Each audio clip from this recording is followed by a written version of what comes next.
अब बताइए, बिल्ली को अगर दूध की रखवाली दीजिएगा तो बिल्ली क्या कहेगा, हम दूध नहीं पीते हैं। मछली का बगुला क्या कहेगा कि हम मछली नहीं खाते हैं। अरे कैसे बनाया जाता है आप समझिए। जब दैनिक भास्कर के प्रमुख मोहित अग्रवाल को राज्यसभा का सदस्य बनाया गया तो हम आप क्या सोचिएगा कि कोई प्रिंट मीडिया हमारा आपके खबर को दिखाएगा। जब भारत का लुटेरा सुभाष चंद्रा जो बीजेपी राज्यसभा सदस्य बनाया, जिसने यस बैंक में डकैती की, जिसके कारण यस बैंक डूब गया, तो आप क्या सोचते हैं कि सुभाष चंद्रा सही खबर दिखाएगा। जब रिपब्लिक भारत का मालिक 2 कौड़ी के लुच्चा लफंगा पत्रकार अर्नब गोस्वामी का पार्टनर है, जो बीपीएल का मालिक है, जो राज्यसभा सदस्य है, तो हम आप क्या उम्मीद करेंगे कि रिपब्लिक भारत पूछता है भारत दिखाएगा। थूकता है भारत, ठोकता है भारत, और मुंबई पुलिस ठोकता है भारत। एक साल लेके देख लीजिए कानून को। कौन?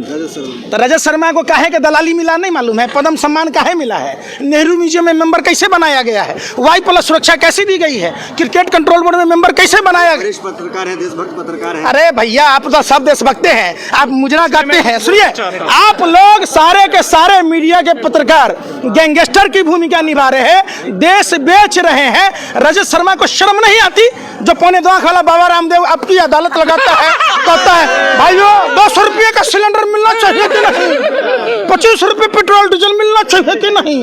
अच्छा दिन आ गया है।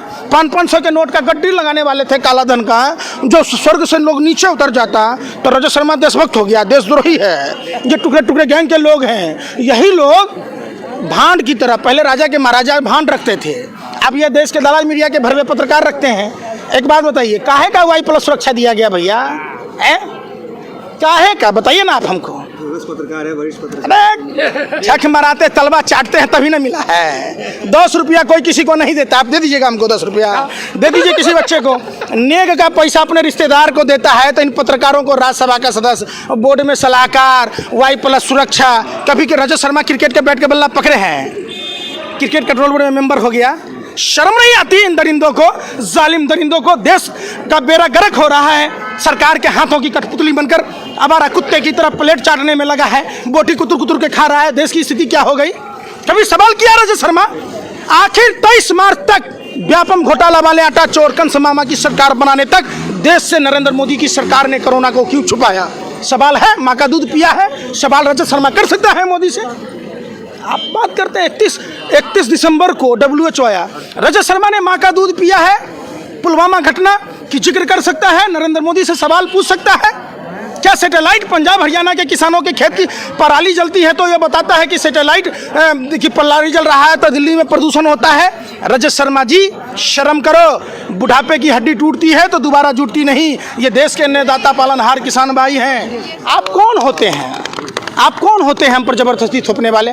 थोपना ही था तो आप जसोदाबेन पर न थोपते। अगर बस समझिए, अगर थोपे होते अब मोदी जी वादे के सच्चे होते तो मोदी जी के भी बच्चे होते। बस समझिए, तोता में और मोर में खेलना पड़ता। जिस दिन से मोर और तोता को हाथ लगाया बर्ड फ्लू हो गया, ऐसा पनौती है। देखिए समझिए पनौती कितना बड़ा है। किसान बर्ड फ्लू चिकन खा के। अरे सुनिए, इतना भी भरवा मत बनिए भैया। कहे ना कि आप जैसे पत्रकारों का दिल करता है जूता खोल के पिटाई करें। जिसकी मांग भरा हाथ लगाया, बेचारी भरी जवानी सुहागन विधवा नहीं रही। गुजरात में मुख्यमंत्री बना, समझिए गुजरात में मुख्यमंत्री बना, गुजरात जल रहा था। देश का प्रधानमंत्री बना तो देश के हालत देख लीजिए। इजराइल गया तो वहाँ के राष्ट्रपति का क्या हुआ, ब्रिटेन गया तो क्या हुआ, नवाज शरीफ के पास साल ओढ़ने गया तो बेचारा का देखबे की है। समझिए अमेरिका गया, ट्रंप का क्या हाल हुआ, समझिए बात को। अब वही हाल हुआ कि उसने मोर को हाथ लगा दिया, तोता को बर्ड फ्लू हो गया। तो भैया हमको नहीं चाहिए आपका कानून। समझिए प्रधानमंत्री जी के एक भी बात को दे। हाँ, मैं पंकज जी एक बात पूछ रहा हूँ। जिस तरह से सुप्रीम कोर्ट ने भी बिल को गलत ठहरा दिया, उसके बाद सरकार भी अपनी जिद पड़ी है कि नहीं हम तो बिल नहीं लेंगे वापस। आप तो क्या करना आप क्या है? आप समझिए ये बिल नहीं है, ये बिल नहीं है, ये कोयले की तरह काला है। सारी देश ने माना है, खुद प्रधानमंत्री मानते हैं। लेकिन रामू काका को एक ही बात की जिद है कि ये कोई नया मालिक बच्चा तो नहीं कि नए मालिक को समझाएंगे, मुकेश अंबानी को समझाना है। तो जो कहता था अपने को माँ गंगा का लाल, वो निकला अंबानी अडानी का दलाल। देश ने देखा है जब मुकेश अंबानी जियो फोन को लॉन्च करते हैं तो प्रधानमंत्री MTNL और BSNL कंपनी को डुबोते हैं और उसके ब्रांड एम्बेसडर, सेल्समैन, सप्लायर तीनों बनते हैं। सरकारी कंपनियों में जियो फोन बांटी जाती है खुद प्रधानमंत्री जी को इतनी भी संवेदना नहीं है कि पूरे देश में 30 दिन का कैलेंडर चलता है और मोदी सरकार में 28 दिन का कैलेंडर चलता है दूरसंचार कंपनियों में। आप समझिए, आप यानी 27 दिन में रिचार्ज कराइए और उन कंपनियों से चंदा ले लिया, पार्टी का कार्यालय बना लिया, 1000 कार्यालय बना लिया, और भी कार्यालय बनाने हैं देश में, एक भी अस्पताल नहीं बनाया, एक भी स्कूल कॉलेज नहीं बनाया। एक बात बताइए, जब लाइफ टाइम वैलिडिटी है तो कंपलसरी 49 रुपये का रिचार्ज कराना जरूरी था। और भी देश में अच्छे काम किए, वो आपको नहीं दिखता। राफेल आ गया। अरे आप लोग दलाली भरवागिरी करते, शर्म नहीं आता? कौन कहेगा आपको पत्रकार? आप लोग लोकतंत्र में जंग की तरह हैं, बिल्कुल खा रहे देश को। शर्म नहीं आती? देश का जीडीपी कहाँ है? देश में हर साल 2 करोड़ युवाओं को रोजगार देना था, बेरोजगार बना दिया, लोगों को ट्रेनें बंद कर दी गई, देश का जीडीपी माइनस में चला गया, हम बांग्लादेश से पीछे हो गए, इनसे सरहद नहीं संभली, सैटेलाइट ये नहीं बताया कि गलवान में कब चाइना आ गया। आप लोग इतने बेशर्म और निर्लज हो गए, काहे के लिए पत्रकारिता करते हैं? आप लोग घाघरा चोली पहन लीजिए, ठुमका लगाइए, चौक-चौराहे पर नाचिएगा, 2-4 रुपये कानून समझ के प्रधानमंत्री लगातार प्रयास कर रहे हैं, कक्ष में जा रहे हैं, हर जगह लोगों को समझा रहे हैं, उनके प्रवक्ता समझा रहे हैं। अरे कौन संदीप पात्रा? हरामखोर 27 लाख रुपया का ओएनजीसी से पैकेज लेता है। जो गुजरात गैस लिमिटेड डूब रहा था उसको ओएनजीसी में कन्वर्ट कर दिया, भारत की नवरत्न कंपनी थी। आप बेशर्मी की हद पार कीजिएगा। वही संदीप पात्रा 27 लाख रुपया का ओएनजीसी से फ्री का पैकेज लेता है और बुलानी के नाम पर मकान लेके रहता है। फ्री का खाने वाला 12 हिंदू राव में था, उस महिला के साथ क्या हुआ? आप कभी पूछा सवाल? जब नोटबंदी था 66.5 लाख रुपये, पुराने नोट 500-1000 रुपये के कहाँ है? कितना बेवकूफ़ी वाली बात कहते हैं। 1500 का नोट बंद कर दिए, 2000 का नोट चालू कर दिए, कहते भ्रष्टाचार खत्म हो जाएगा। जो आदमी आपने कहा समझ नहीं पा रहा है। अकेला एक जसोदा बेन को नरेंद्र मोदी जी को समझाना था, जिसके मांग में सिंदूर भरे उसकी मांग नहीं पूरी कर पाए, जिसके साथ अग्नि के साथ फेरे लिए, 7 जन्म जीवन मरने की कसम खाई, जब उसको नहीं समझा पाया तो 130 करोड़ 35 करोड़ सेवा के लिए न छोड़े, घर छोड़ दिए, परिवार। अगर आपके पिताजी देश सेवा के लिए आपकी माँ को छोड़ दिए होते तो आप होते हैं।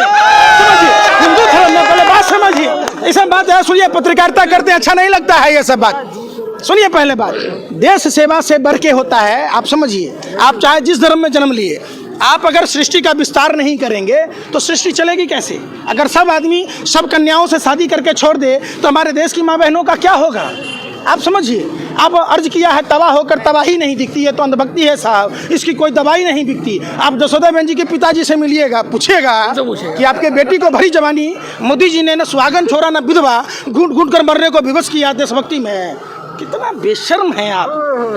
छोड़ दीजिए पत्रकार। सुनिए, एक आरोप आप पे ये, जब किसान नेता कहते हैं कि आंदोलन 2024 तक चलेगा, तो एक आरोप लगता है कि आप राजनीति कर रहे हैं, क्योंकि 2024 में तो लोकसभा चुनाव है। आप माने आपके कहने के डर से समझिए, आज जो देश में आप लोगों ने गैंगस्टर की भूमिका निभाई, तमाम पॉलिटिकल पार्टियों के लोग आने से कतरा रहे, तमाम सेलिब्रिटी, तमाम वो लोग जो उच्च पदों पर आसीन हैं, जो सर्वोच्च कहलाते हैं, डर से नहीं आ रहे कि आप उनको कहीं खालिस्तानी न कह दीजिए, माओवादी न कह दीजिए, नक्सली न कह दीजिए। तो आपके कहने के डर से हम आंदोलन नहीं कर रहे हैं। आप यही कहना चाह रहे हैं। ये अधिकार आपको किसने दिया? आप बताइए। सुनिए, चंद मुट्ठी भर लोग, आप पत्रकार और नेता, सरकार में बैठे जो लोग हैं, ये कैसे तय कर दीजिएगा कि आपको किसने अधिकार दिया कि आप हमको आतंकवादी कहिए, टुकड़े टुकड़े? फिर कानून तो वापस हो गया ना। अरे फिर वही बात, कानून वापस हो गया। 50% बात मान ली, 50%। आप क्यों माने?